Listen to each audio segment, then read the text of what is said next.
महाराज जिस दिन आपने शिव का व्रत रखा, 16 सोमवार, संकट सोमवार आदि का रखा, तो शिव महापुराण की कथा कहती है कि उसी दिन अगर आपने वृक्ष से बेलपत्री को उतारा, शंकर को चढ़ाया, तो आपका वो उस दिन का व्रत खंडित हो जाता है। ध्यान दीजिए, 16 सोमवार हो, संकट सोमवार हो, शिवरात्रि हो, जितने भी भगवान शंकर की हम पूजन करते हैं या कोई विशेष उत्सव हम शंकर का कर रहे हैं, तो उस दिन बेलपत्र को नहीं उतारा जाता। बेलपत्र को एक दिन पहले उतारना चाहिए।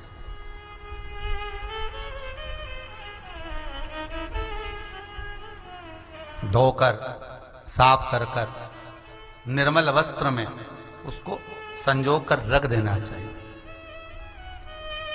कब? एक रात्रि पहले। क्यों रखते हैं? शिव महापुराण की कथा कहती है जिस घर में बेलपत्र रखा होता है पूजन के लिए, बेलपत्र इंतजार करता है शिव के लिए महाराज, तो वो बेलपत्र शंकर को पाने के लिए कामना करता है।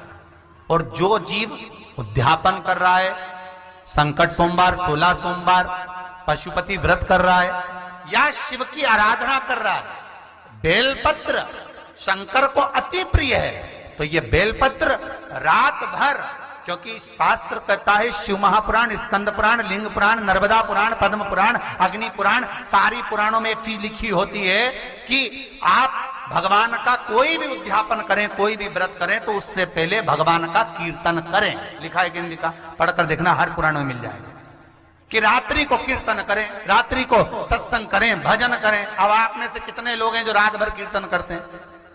एक रात्रि पहले नहीं करते ना। तो बेलपत्र जो उतार कर हम रखते हैं, वो बेलपत्र रात भर भगवान शिव की आराधना करता है कि इस नारी ने मुझे तैयार करा है शंकर को समर्पित करने के लिए।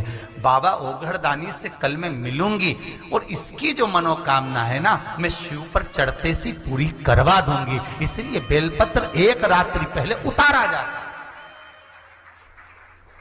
पर इतने चतुर चतुर लोग हैं, कल आज सोमवार है तो आज ही अपने घर वालों से कहेंगे आज हमारा व्रत है सोमवार का, जाओ जरा बेलपत्र लेकर आओ, जाओ जरा पूजन का ये बेलपत्र लाकर रखो। अब उसी दिन, और कितना कितना लिखा है महाराज कि बेलपत्र दोपहर के 12 बजे के बाद तोड़ा गया बेलपत्र शंकर उसको स्वीकार नहीं करता, शिव उसको नहीं ग्रहण करता। कितनी बजे? दोपहर के 12 बजे के बाद जो बेलपत्र उतारा जाता है, तोड़ा जाता है वृक्ष पे से, शिव उसको नहीं लेता। 12 बजे से पहले बेलपत्र उतरता है महाराज। तुलसी का दल आप कभी भी उतार सकते हो शाम से पहले, पर बेलपत्र का नियम है 12 बजे से पहले उतर जाना चाहिए। अब कई माताएं कहती हैं हमने तो ये व्रत करा, हमारा तो काम ही नहीं हो रहा, हमने तो करा, हमारा काम ही, तो उसका कारण है तुम जरूर गड़बड़ करिए, कुछ ना कुछ कमी। आप शिव जी के सम्मुख में शंकर भगवान के शिवलिंग पर जब बेलपत्र चढ़ता है, तो बेलपत्र का जो सीधा भाग होता है वो शिव जी के शिवलिंग पर होना चाहिए, उल्टा भाग ऊपर होना चाहिए। बहुत ध्यान से समझना हो। जब नंदीश्वर को बेलपत्र चढ़ाते हो, नंदी जो बाहर होता है उसको बेलपत्र चढ़ाते हो, तो नंदी को 2 जगह बेलपत्र चढ़ती है, आपको ध्यान में होगा।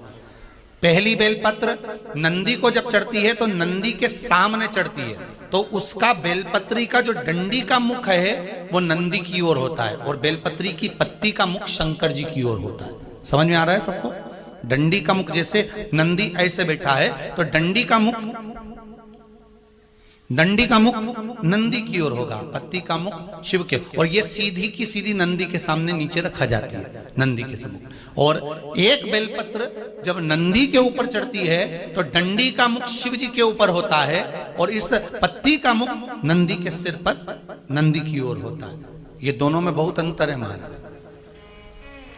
जैसे कोई बच्चा कोई कंपटीशन एग्जाम के लिए जा रहा हो या कोई परीक्षा देने के लिए जा रहा हो, और पढ़ाई करे, स्मरण करे, तैयारी करे, वो अपनी जगह पर है। और ऐसा नहीं होता कि बच्चे पढ़ते नहीं है या तैयारी नहीं करते हैं। इसके बाद भी अगर उनका इंटरव्यू में पास नहीं होते या एग्जाम में पास नहीं होते तो उसके लिए ये दोनों बेलपत्री बड़ी काम करती है। बहुत ध्यान देना, जो नंदी के सामने बेलपत्र रखकर जाना, शिव जी के सम्मुख में बेलपत्र रखकर जाना, मतलब नंदी के सम्मुख में जब रखाएगी तो डंडी जम के बोली है कहाँ होना चाहिए, नंदी की ओर, और जब ऊपर रखाएगी तो डंडी शिव की ओर हो। ये दो बेलपत्र रखकर शिव जी का स्मरण कर कर जाएं, कार्य सफलता की ओर बढ़ता है। कोई काम के लिए आप जा रहे हैं तो उसमें सफलता मिल जाती है, उसमें सफलता प्राप्त हो। शिव जी को बेलपत्र चढ़ा रहे हो, जो चिकना भाग है सीधा भाग शिव जी के ऊपर, शंकर भगवान के ऊपर। थाली में अगर शिवलिंग का निर्माण कर रहे हो, पार्थिव शिवलिंग का निर्माण कर रहे हो, तो थाली में जब बेलपत्र रखोगे तो सीधी रखोगे, फिर उसके ऊपर शिवलिंग का निर्माण करो। अगर आप निर्माण करते हैं पार्थिव शिवलिंग का और बनाते हैं बेलपत्र का, बोलो सही है कि गलत है? प्रतिदिन बेलपत्र खाओगे शंकर मंदिर की तो मुख में कई बार छाले भी पड़ जाते हैं। सत्य है कि गलत है? शिव महापुराण की कथा कहती है अति सर्वस्व वर्जते। आपको अगर बेलपत्र खाना है, हफ्ते में 2 खाओ, हफ्ते में 3 खाओ। मुंह में अगर छार छार हो रहा है, छाले पड़ रहे हैं, तो बेलपत्र को, शिव जी की चढ़ी हुई बेलपत्र को सुखाकर चूरा बनाकर इतनी सी चुटकी भर खा लिए, पानी पी लिया। लीवर गड़बड़ हो गया है, डायलिसिस चल रहा है, किडनी गड़बड़ हो गई है, डॉक्टर बोल रहा है कि डायलिसिस करवाना पड़ेगा, तो बेलपत्री के पीछे की जो डांट होती है, जिसको आप लोग तोड़ के फेंक देते हैं, वो बेलपत्री के पीछे की जो डांट है, ये ब्रह्मा विष्णु महेश। समझ में आ रहा है आप लोगों को? बीच में जो डंडी दिख रही है आपको, इसके बीच में बड़ी पत्ती और 2 पत्ती के बीच में जो खाली जगह है, ये खाली जो डंडी है, इसमें 33 कोटि देवी देवताओं का स्थान होता है। किसका स्थान है? 33 कोटि देवी देवताओं। इसलिए बेलपत्र चढ़ाते समय बेलपत्र को इस जगह से पकड़कर समर्पित किया जाता है कि 33 कोटि देवी देवताओं का स्पर्श कर कर, ब्रह्मा विष्णु महेश का स्पर्श कर कर चढ़ाया जाता है। बेलपत्री के नीचे की जो डंडी होती है, ये 2 पत्ती से लेकर नीचे का जो भाग होता है, ये स्कंद पुराण कहती है, इसमें 64 योगनियां और मेरी माता पार्वती का संपूर्ण जितनी शक्तियां हैं, वो सारी शक्तियां इस डंडी के अंदर विराजमान होती हैं। इस डंडी के पीछे गोखरू होता है, जिसको माताएं तोड़ देती हैं। वो जो टूटा हुआ गोखरू रहता है, उसमें भगवान शंकर के प्रत्येक गण का भाव रहता है।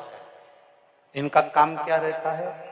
जब शरीर में किसी व्यक्ति के जीवन में जब दुख, तकलीफ या रोग बढ़ता है, तो वो गोखरू जो नीचे का रहता है, वो टूटा हुआ गोखरू अशोक सुंदरी वाली जगह पर चढ़ाकर हफ्ते में 2 बार उसको चबा चबा कर अगर खा लिया जाए तो डायलिसिस की जरूरत नहीं पड़ती, डायलिसिस छूट जाता है, लीवर और किडनी काम करना प्रारंभ कर देते। और अच्छे से सुन लेना, अभी की अभी घर जाकर शुगर की जांच करना। शुगर कितनी भी हाई जा रही होगी, बेलपत्री के नीचे का गोखरू टूटा हुआ अशोक सुंदरी पर चढ़ाकर खाकर 5 से 7 मिनट मुंह में रख लीजिए और उसके बाद शुगर की जांच कर लीजिए, शुगर लेवल में मिलना प्रारंभ हो जाए।